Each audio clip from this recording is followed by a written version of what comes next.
Hello, everyone, and welcome to this new edition of Message of Hope. And today I have the pleasure to be with Rohini Ross, sorry about that, That's who fine. is a 3P coach and also a teacher.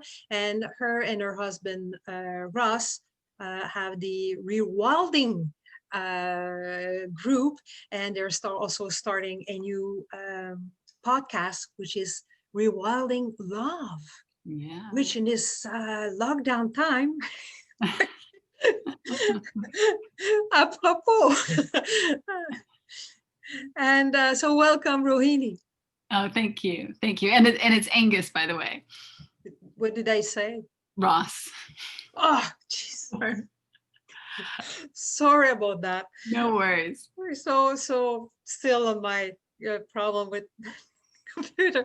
So sorry about that. Sorry, Angus. So sorry. The worst is I actually He know won't that. mind. So welcome, Rohini. Yes, thank you for having me. And I will ask you the same question I've been asking everyone, is that how does having this understanding, this three principle understanding, how does that help you cope with either the COVID or with any stress or situation that may show up in your life?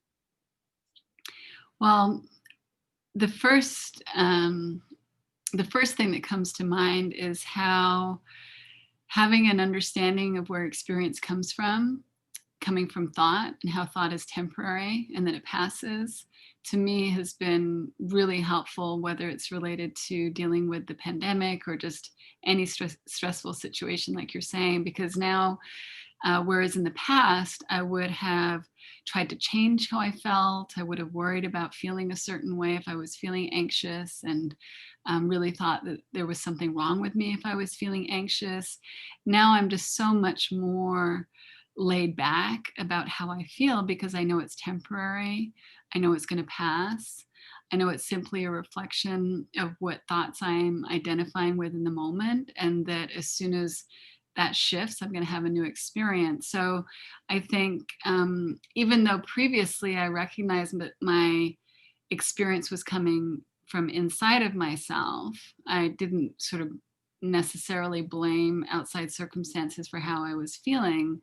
What this understanding has really helped me to do is to see that it's not my job to manage my thinking or manage my internal experience, that there's an intelligence inside of me that's going to allow that to move through me, and that if I stay open and allow it to do its thing, that it's a much easier ride.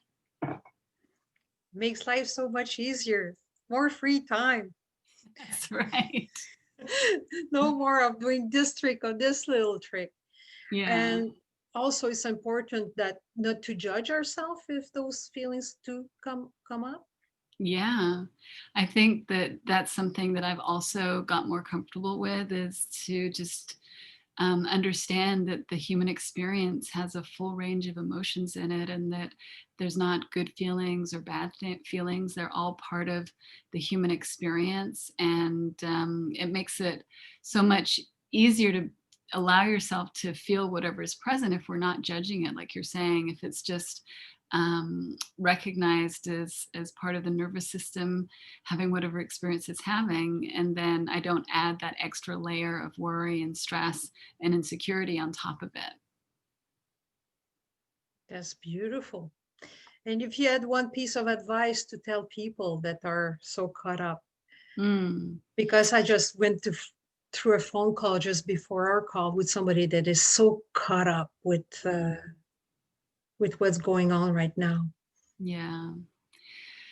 Gosh, one piece of advice, I think that I would really just encourage people to look in the direction of that place of peace, that experience of peace that lives within us, each one of us, and that it isn't determined by what's going on around us.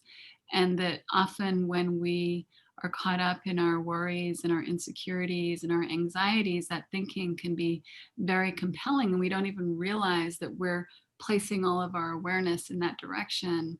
But if we just are willing to recognize that there's another direction to look in, and that space of peace is untouched, It's just not always accessible and available to be experienced. But having the intention to look in that direction and see what there is to be seen, I think is really helpful. And this is not, I want to be clear, I'm not saying that people should try and change their experience. Mm, This is a technique to not feel a certain way. I'm simply saying that with whatever experience you're having, you can be open to the experience, allowing it to move through you while looking in the direction of that deeper state of peace and love and harmony within, knowing that it's going to naturally emerge. We don't have to do anything about it. I think that's the part that for me was such a relief, is to realize that I could relax and allow my human experience to move through me, and that the natural state of all of us as human beings is a state of love and peace and harmony and well-being, and that the only thing that gets in the way of that is when we identify with thinking that tells us something different than that. yeah. And innocently, we've been driven since childbirth, I guess. Oh, what makes you feel this way, right? And it's innocently. So, yeah, it's beautifully said, Rohini. Oh, thank you, Martine. Thank you. And if people want to find you, where can they find you? Oh, that's a great question, because we're just launching our new website in a couple of weeks at the rewilders.org. So there's that website, and then there's also my website, rohiniross.com.